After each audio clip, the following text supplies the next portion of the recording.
the exam is testing you, not your surgeon. The exam wants to know, if it was up to you, what would you do? These are the choices. This is the question. Pick the best answer, right? Pick the best answer. You can be the smartest occupational therapist or physical therapist out there, and you can still fail the CHT exam.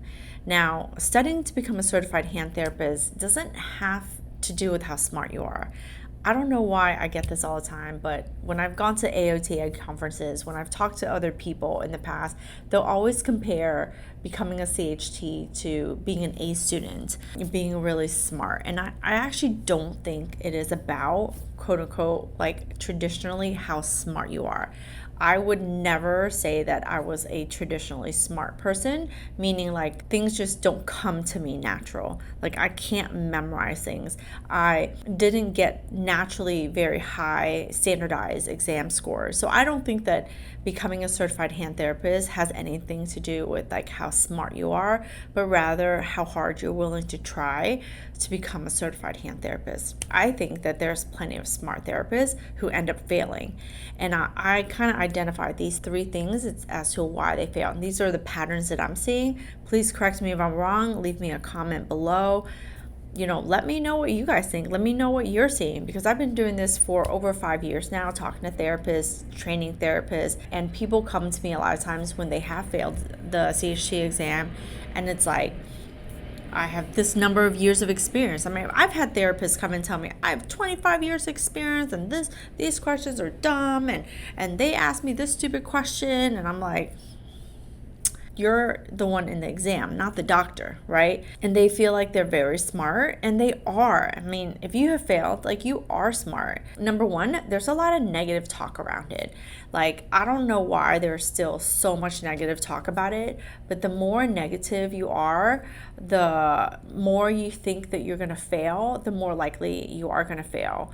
There's a saying, pretty much like the eyes only see and the ears only hear whatever the brain thinks about. So if you continue to think that you're going to fail and that you don't get it and that this is quote unquote too hard, all that is negative talk. Other people's negative talk impact you. And so that can really be very harmful to you when you are, one, studying, and two, sitting for the board exam.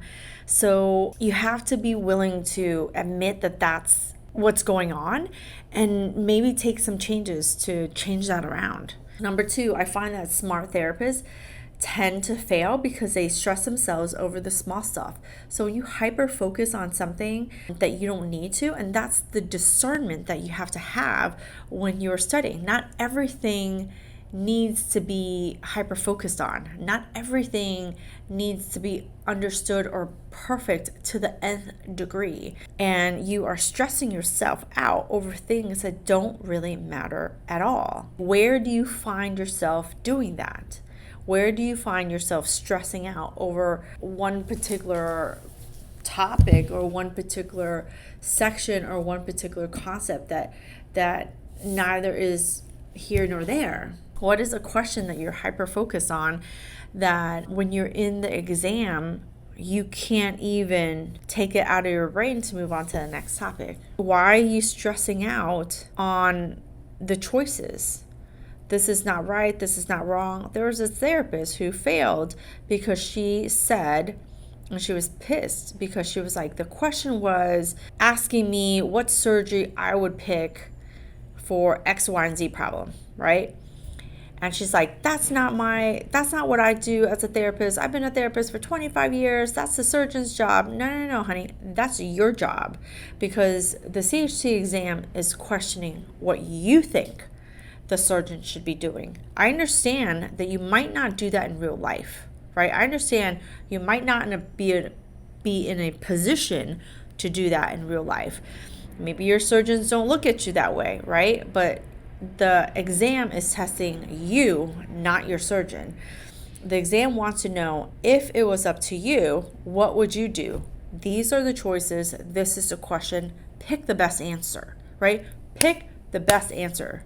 So if you are stressing out over what you do very specifically in your clinic, but nowhere else, right, then you are going to fail because you're extremely smart and you're extremely good at what you do, but you're not taking into consideration the exam. It is a global exam. So it doesn't matter what your surgeon does and it doesn't matter what you do. It is what should be done, right? From a textbook standpoint. So if you stress out over those little things so much to the point where you can't see the big picture, you can fail the exam. And you know what? That's sad. Like you'll like not want to take it again, right? When in actuality, you could take it again and be perfectly positioned to pass because of your prior experience. Only if you are willing to see where the problems are, right? If you're like, I'm right, then where can we make room for improvement? Smart OTs fail the CHT exam all the time when they spend time comparing themselves to other therapists. Well, I'm smarter than so-and-so. I don't know why they became a CHT and not me. Like, that doesn't fucking have anything to do with the CHT exam. You have nothing to do with whoever you're comparing yourself to. And this person doesn't even do X, Y, and Z. Like, who fucking cares, right? Focus on yourself. There's this picture that I always see when I see people comparing themselves. And this is, it's a bad habit. Like, I grew up, I don't know if you noticed, I'm Asian. And my name is Huang, by the way. And I grew up with my mom always comparing me to other people. Always freaking comparing me to so-and-so's daughter, to my brothers. Oh, your brothers do this and your brothers do that. Like always comparing. So sometimes what happens is because that is kind of like built in, as women and culturally, family dynamics, whatever it is, that we have it as a habit that we spend time comparing ourselves to other people, when in actuality, we should just stay in our lane of what we are focused to do. And it always reminds me of when Michael Phelps was racing against Ryan Lochte, I think, all rooting for him because he was a Gator. He was a Gator, University of Florida, competed for University of Florida, and we're like, oh my God, yeah, rooting for him. And then there's this picture of, Michael Phelps won that gold by like fractions of a second. And it's because while they were racing and focus on himself and focus on what he was doing and how he needed to perform, this guy, Ryan, was looking at Michael, comparing and saying, where's he? What is he doing? Right? You can fail by 1 point and still fail, right? And it has nothing to do with how smart you are. And it really can come down to you comparing yourself to other people, you stressing yourself out over things that you don't need to be stressed on, right? You having a lot of negative talk about this exam. It's too hard. I keep failing. Like, I spoke to this one therapist. She had failed multiple times. She was comparing herself to other people. And I've been a therapist for 10 years and I do this and I do that. And then this person comes in and they just, passed. What the fuck does that have to do? I was like, what does that have to do with you? Well, I'm going to take this test one more time and that's it. Why are you putting all that pressure on yourself? Take it as many times as you need. You obviously have taken it multiple times, right? Stop looking at other people. Focus on what you need to do, right? So what do you need to do? Because if you are getting high scores but keep failing by 1 or 2 points, what's the problem?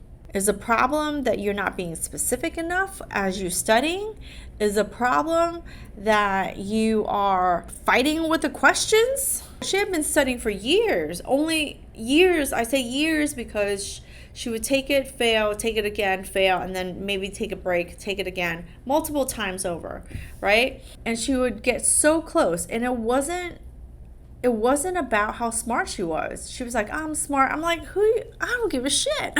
I'm like, stop trying to defend yourself, right? First of all, I know you're smart. You have to believe that you are smart. And stop thinking that the CHT exam is about how smart you are. We are not here to get A's, right?